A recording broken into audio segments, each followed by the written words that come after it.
আলহামদুলিল্লাহ। শুরুতে আবারও প্রশংসা জ্ঞাপন করছি সেই আল্লাহ সুবহানাহু ওয়া তাআলার, যিনি আমাদেরকে তার দিনের পথে চলার তৌফিক দান করেছেন, তার নির্দেশে জুমার সালাত আদায়ের উদ্দেশ্যে মসজিদে উপস্থিত হওয়ার সুযোগ করে দিয়েছেন। সেই আল্লাহ সুবহানাহু ওয়া তাআলার প্রশংসা জ্ঞাপনার্থে বলি আলহামদুলিল্লাহ। অতঃপর অসংখ্য সালাত ও সালাম পেশ করছি প্রিয় রাসূল মুহাম্মদ সাল্লাল্লাহু আলাইহি ওয়াসাল্লাম, তার আসহাবি কেরাম, আহলি বাইত, শেষ দিবস পর্যন্ত তার প্রতিটি একনিষ্ঠ অনুসারীদের উপর। সম্মানিত সমবেত মুসল্লিবৃন্দ,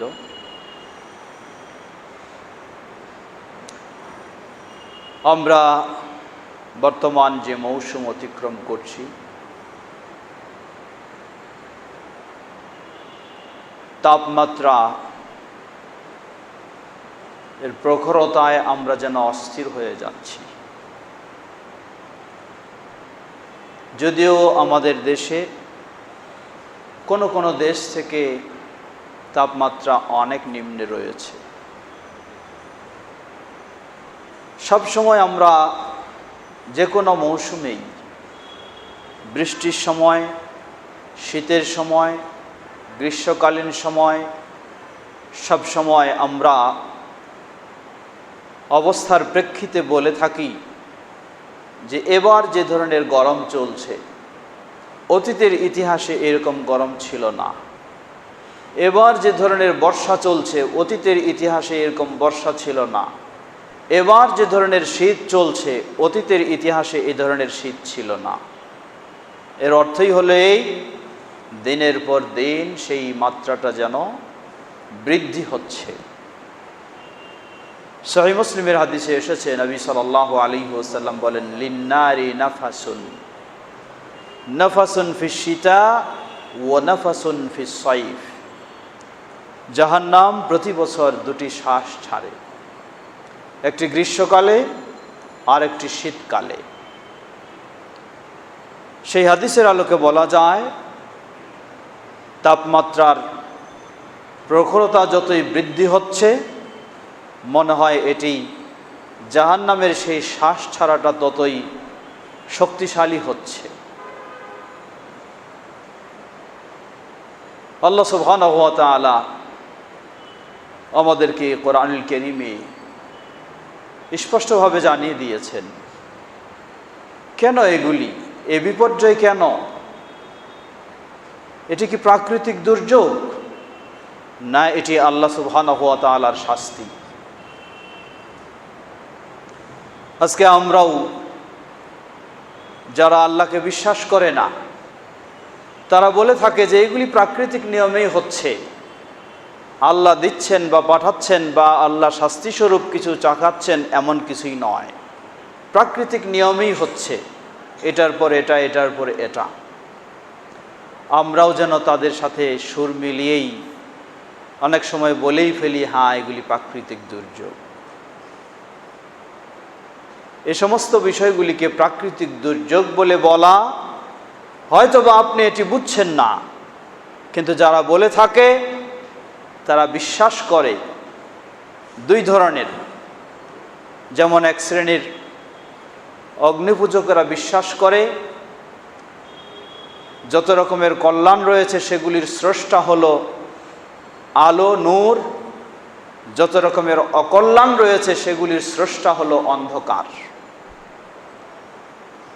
তাদের কাছে স্রষ্টা কল্যাণ অকল্যাণের আল্লাহ সুবহানাহু ওয়া তাআলা নয়, তাই তারা কল্যাণ অকল্যাণকে আলো ও নূরের দিকে স্রষ্টা হিসাবে সম্পৃক্ত করে থাকে। এ সমস্ত গ্রীষ্মকালীন তাপের প্রখরতা বা শীতকালীন শীতের প্রচণ্ড শীতের সেই কষ্ট, যারা আল্লাহ সুবহানাহু ওয়া তাআলাকে বিশ্বাস করে না যে আল্লাহই এগুলি দিচ্ছেন, এগুলির স্রষ্টা তিনি, তারা বলে থাকে যে এগুলি হচ্ছে প্রাকৃতিক দুর্যোগ বা ঝড়, বৃষ্টি, সুনামি, আরও যা কিছুই বলে থাকি। কিন্তু যারা আল্লাহ সুবহানাহু ওয়া তাআলাকে বিশ্বাস করে তাদের কথা এই ধরনের হতে পারে না। তারা বলবে যে এসব কিছু আল্লাহ সুবহানাহু ওয়া তাআলার পক্ষ থেকে, এসব কিছুর স্রষ্টা আল্লাহ রাব্বুল আলামিন, এমনিতেই কোনোটাই হয় না, কিচ্ছুই হয় না।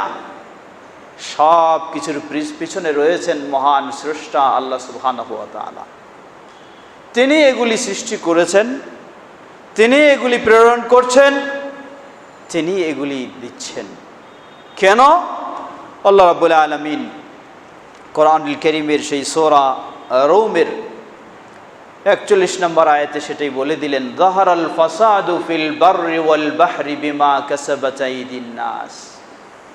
জলে স্থলে অসহনীয় যে তাপমাত্রা বলেন বা আরও কোনো সমস্যা বলেন, এই সব বিপর্যয়গুলি, অসহনীয় পরিস্থিতিগুলি তৈরি হচ্ছে বিমা কাসাবাত আইদিন নাস, মানুষের অপকর্মের ফলাফল হিসাবেই এগুলিকে আল্লাহ রাব্বুল আলামিন দিয়েছেন।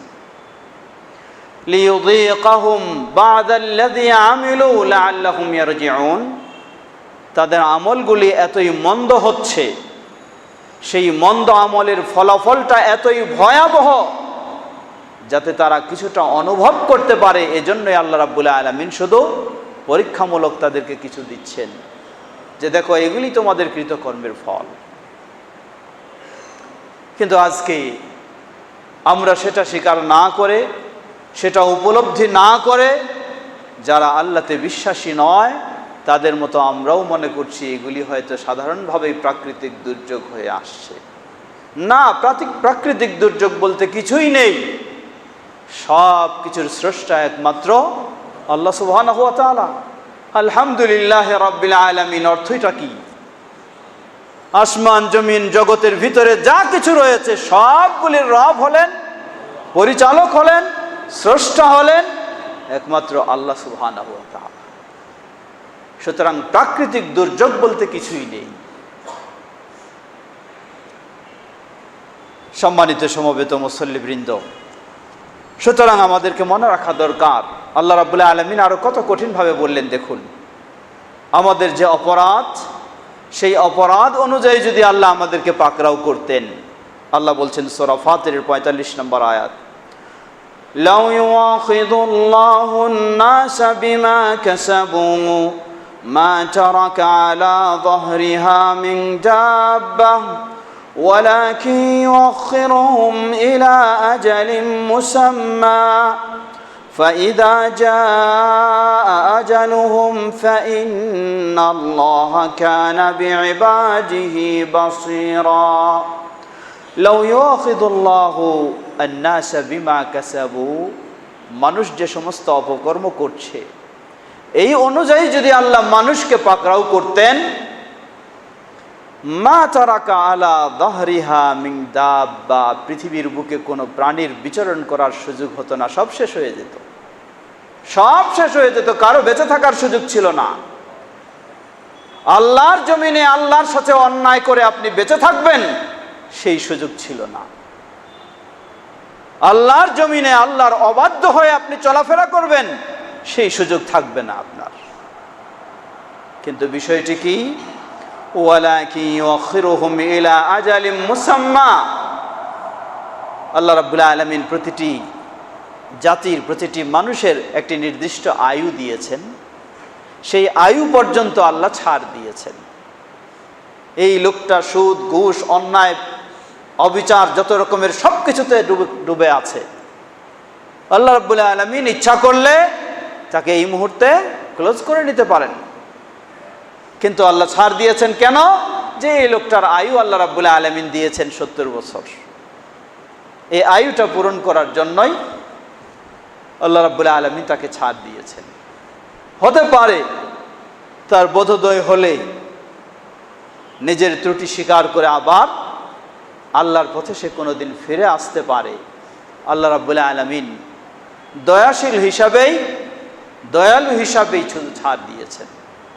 সুতরাং ছাড় পাওয়াটা আমাদের কোনো বাহাদুরির বিষয় নয়, ছাড় পাওয়াটা হচ্ছে আল্লাহ সুবহানাহু ওয়া তাআলার বিশেষ অনুগ্রহের বিষয়, এবং ছাড় পাওয়াটা হলো আমাদের জন্য একটা বোনাস স্বরূপ। আমরা যেন এই সুযোগটাকে কাজে লাগিয়ে আল্লাহর পথে আমরা ফিরে আসতে পারি। তিনিই এসব কঠিন পরিস্থিতি পরিবেশ দূর করার একমাত্র মালিক, আর কেউ নয়। কত উন্নত প্রযুক্তির কত কিছুই আবিষ্কার হচ্ছে, আবার সেগুলি এমনভাবে নিশ্চিহ্ন হয়ে যাচ্ছে যা কল্পনার বাইরে, যা কল্পনার বাইরে। এগুলি প্রমাণ করে দিচ্ছে যে আল্লাহ সুবহানাহু ওয়া তাআলার আযাবের কাছে কোনো কিছুই টিকে থাকার বিষয় নয়।